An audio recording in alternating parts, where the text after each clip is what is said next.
I have watched countless souls pass through the threshold of life, each carrying the weight of their stories, their regrets, their triumphs, and their suffering. Some face the darkness with eyes wide open, steeling themselves against the cold winds of fate. Others, consumed by their fears and doubts, break before the storm, fragile as glass, shattered by the simplest gust of adversity. But there are those, few and far between, who endure. They are unshaken by the cruelty of life, unbowed by its trials. These souls have forged something beyond flesh and bone, something eternal within the depths of their minds. You seek to be like them, to become impervious to the hardships that come your way. Then heed my words, mortal. I will offer you 7 trials, each one a crucible that will shape your mind into an unbreakable force, ready to survive anything. The power of perspective. Once there was a man who lived in constant fear of the future. Each day his mind was filled with dark visions of what might go wrong. Illness, loss, failure, heartbreak. His thoughts were like a storm, clouding his judgment, paralyzing him from moving forward. In his panic, he sought counsel from those who claimed to have the answers. Yet, no matter what wisdom they shared, the storm inside him only grew. He was convinced that something terrible awaited him at every turn. One day a stranger came to him, a quiet figure who watched the man spiral in his anguish. "You see," the stranger said, "your mind is not the enemy. It is your perspective. You fear what might happen, but you fail to see that it may never come to pass.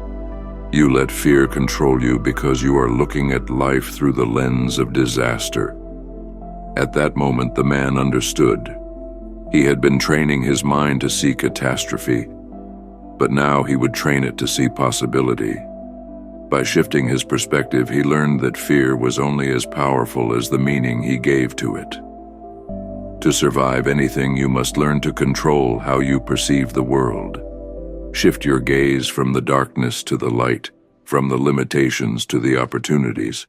Your mind, like a lens, can focus on either the fear or the hope. The choice is always yours. The strength of acceptance. A woman found herself caught in the web of regret, her past mistakes haunting her at every turn. She was a prisoner to the what-ifs, the paths she did not take, the words left unsaid. Her mind tormented her with visions of how things could have been, whispering that if only she had acted differently, her life would have been perfect. She came to me seeking solace. "How do I stop this pain?" she asked, her voice trembling with the weight of her past. I told her this: "You must learn to accept what is, not what could have been." It was a harsh lesson, one that she resisted at first. How could she ever accept the choices that led to her sorrow? How could she let go of the life that never came to be? But as the years passed, she began to understand. Acceptance is not the same as resignation. It is the art of understanding that you cannot change the past, but you can shape how it shapes you. Through acceptance, she freed herself from the chains of regret, and in doing so, her mind grew strong enough to endure the trials that lay ahead. To survive anything, you must accept the present moment as it is, without the burden of what should have been. The mind is a powerful thing, but it can only thrive when it stops fighting the tide of what cannot be undone. The discipline of focus. A man once walked the battlefield, his mind scattered like the fragments of broken glass. Each day, he struggled to keep his thoughts in order, his focus constantly slipping away. His mind would jump from one worry to another, from one task to another, until nothing was ever fully accomplished. In his frustration, he sought guidance from a wise monk who lived in the mountains. "How can I tame this chaos inside me?" the man asked, feeling as though his mind was a prisoner to its own impulses. The monk smiled and gave him a simple instruction: focus on one thing and give it your all. If you fail, try again. But remember, it is the mind that serves you, not the other way around. The man returned to his life, determined to follow the monk's advice. At first he struggled. His mind wandered. Distractions pulled at him, but with each failure he learned. Slowly, he trained himself to center his thoughts, to focus his energy on the task at hand, no matter how small. To survive anything, you must learn to focus. The world will always try to scatter your attention, to pull you in 1,000 directions. But in the eye of the storm, it is your focus that will keep you grounded. One step at a time, one breath at a time, you can endure. The Resilience of Willpower. There was a boy who, from the moment he could walk, knew only failure. He tried to speak, but his words stammered. He tried to run, but his legs faltered. The world saw his weakness and offered sympathy, but he felt nothing but shame. It seemed that no matter how hard he tried, he was destined to fall short. He was on the edge of surrender when an old woman spoke to him, her eyes filled with an ancient understanding. The mind can be broken, but it can also be rebuilt, she said softly. The strength of your will is not measured by your victories, but by your ability to rise after each defeat. And so the boy learned the hardest lesson, that willpower was not the absence of failure, but the persistence in the face of it. Each fall he rose again, each struggle he faced with newfound strength. To survive anything, you must have the resilience to rise after every fall.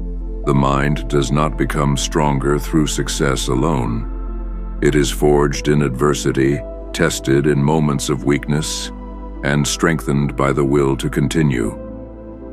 The courage to let go. A man held tightly to the things that had once defined him, his career, his reputation, his possessions. But as the years passed, those very things began to weigh him down. He could no longer move freely, and the very things he had once prized became shackles around his soul. I met him in the twilight of his life, burdened by the weight of his past. "How do I free myself?" he asked, his voice heavy with regret. "Let go," I told him. The mind cannot survive if it clings to things that no longer serve it. It was a difficult truth, but one he came to understand over time. The mind is like a vessel. If it is too full, it cannot receive new experiences, new growth. Letting go is not about forgetting. It is about making space for what truly matters. To survive anything, you must learn to let go of the things that no longer serve you. Whether it is a relationship, a goal, or a belief, clinging to the past will only prevent you from moving forward. The mind must be free to evolve, to change, to grow. The calm of patience. A woman once found herself caught in the endless rush of life, always moving, always striving, never pausing. She chased after success, after recognition, after everything she thought would bring her peace. But with each achievement, there was only more to do, more to prove, more to chase. She sought me out in desperation, her mind racing with anxiety and restlessness. "How can I find peace?" she asked, her voice frantic with exhaustion. I whispered, "Patience is the answer." The mind survives not by endless pursuit, but by knowing that all things unfold in their own time. And so the woman learned that peace does not come from achievement, but from stillness. She stopped rushing. She let things come to her. She learned to wait, not with passivity, but with the calm assurance that everything would unfold as it was meant to. To survive anything, you must learn the power of patience. The mind grows frantic when it believes it must control every outcome. But the wise know that peace comes when they trust the timing of life, the wisdom of acceptance and change. A man reached the end of his life looking back at all he had endured, the losses, the disappointments, the unfulfilled dreams. He felt that he had been broken by the storms of life, and that nothing had turned out as he had hoped. But as he stood before me, he realized something. He was not broken. He had been transformed. To survive anything, I told him, you must not only accept what is, but embrace what will be. Change is inevitable. The mind survives not by resisting the winds of fate, but by learning to adapt to them. And so in the final moments of his life, the man understood. Survival is not merely about endurance. It is about change, about becoming something new with each trial, each storm. The mind that can adapt is the one that will endure. The infinite mind. The mind is a strange and wondrous thing. It can be a prison or a sanctuary. It can break or it can rise. The key lies in how you train it. Through perspective, acceptance, focus, willpower, letting go, patience, and adaptability, you can make your mind a force that no storm can shake. I have seen countless souls come and go, but only those who mastered their minds truly lived.